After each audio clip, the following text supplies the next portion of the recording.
Freedom's the answer. What's the question? You're listening to Ernest Hancock.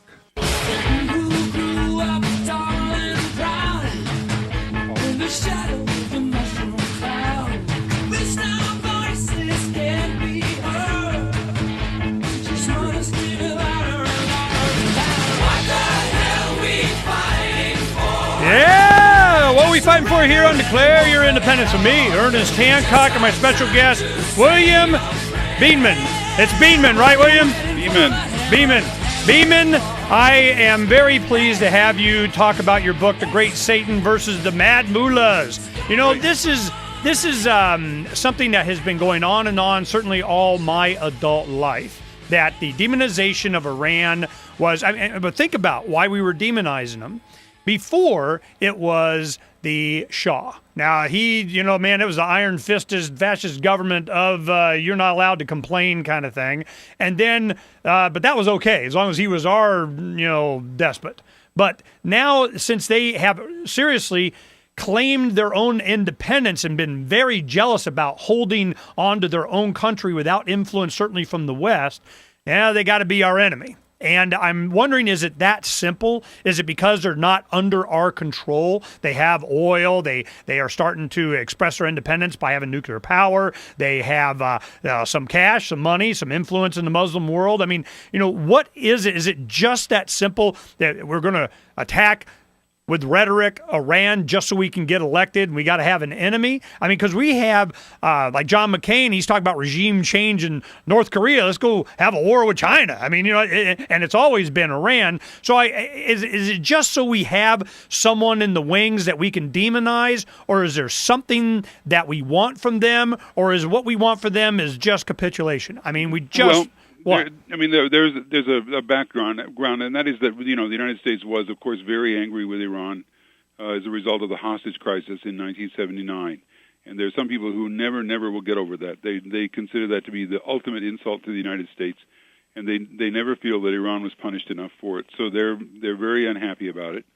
Now, during the Bush administration, we had a group of neoconservatives who had been involved with George H.W. Bush, the last president's father, who had developed a plan for the complete revamping of the Middle East. That is, regime change in every nation in the Middle East in order to make the Middle East safe for Israel. They presented this plan to Benjamin Netanyahu in 1996. They sent it as a plan to Bill Clinton, President Bill Clinton, in 1998, the Center for the New American Century. And the plan was, first of all, to get rid of Saddam Hussein. They were successful in getting the Bush administration to do that. Then they were going to remove all of the regimes in the Middle East, Syria and Iran, and they felt that would reduce the possibility of any threat to Israel.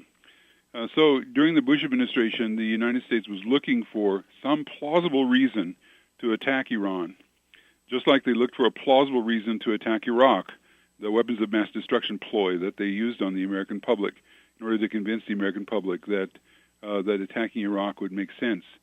And so there've been a number of attacks that have been made against Iran that have tried to convince not only the United States but the rest of the world that Iran was very dangerous and that it needed to be attacked.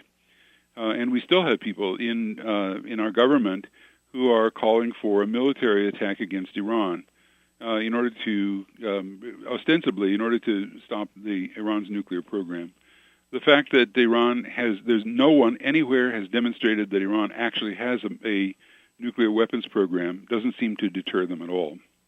And we now have people like Senator Lindsey Graham of South Carolina calling for the United States to go and completely destroy the Iranian military, sink their navy, destroy their air force, destroy their army, and without any regard for the fact that would touch off a complete conflagration in the Middle East. It would be disastrous, and it would be something that would be cataclysmic for the entire world. But they seem to be irresponsibly calling for this anyway. Because, I'm still trying to get back to the reason. Well, the reason is the neoconservatives from 1990 onward have wanted to destroy the government of Iran in the mistaken belief that that would somehow make Israel safe. Okay, now this, it's like the third rail Israel. It's always true, and it's true. And Iranian-American relations and American-Israeli relations were on a completely different track until the Bush administration.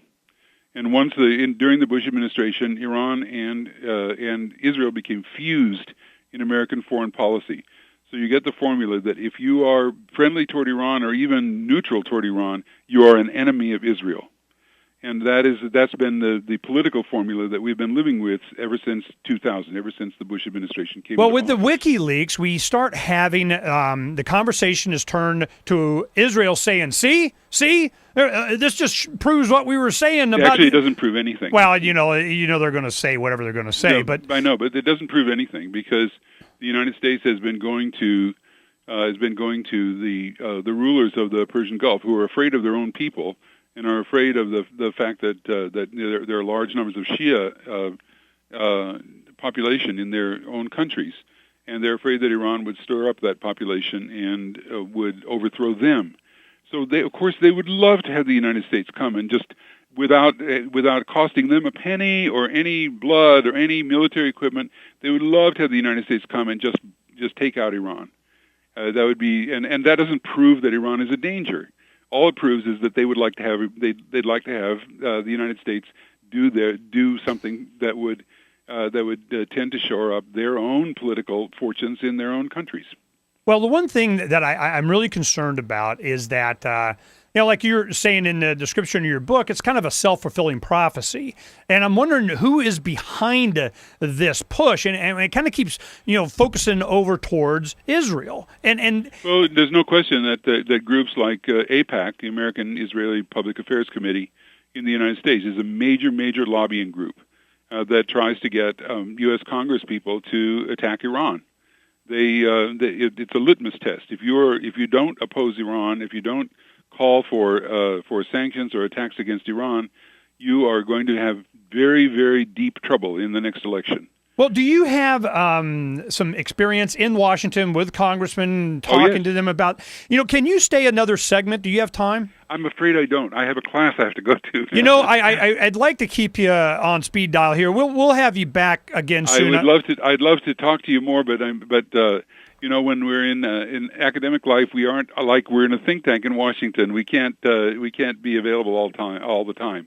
I do have students that are waiting for me. In fact, they're my students in Middle Eastern society and culture. Excellent. Well, we'd love to have you come back as this develops because I'm sure it will. And I would caution your listeners not to understand that the WikiLeaks documents do not prove anything about Iran. Yeah, no, that's not. All they it's just demonstrate more... is the opinions of diplomatic personnel and leaders who have no better information about the actual situation in Iran or Iran's nuclear program than you or I do. No, I mean, it's State Department communicated back. They're going to say whatever they want to say anyway. It's just more rhetoric. It's just more rhetoric. I get it. But we do want to follow. You try to avoid the third rail Israel, but it just keeps coming back. It definitely is going to be part of the mix, no question. William Beeman, great book. The Great Satan versus the Mad Mullahs. We'll be right back. Thank you.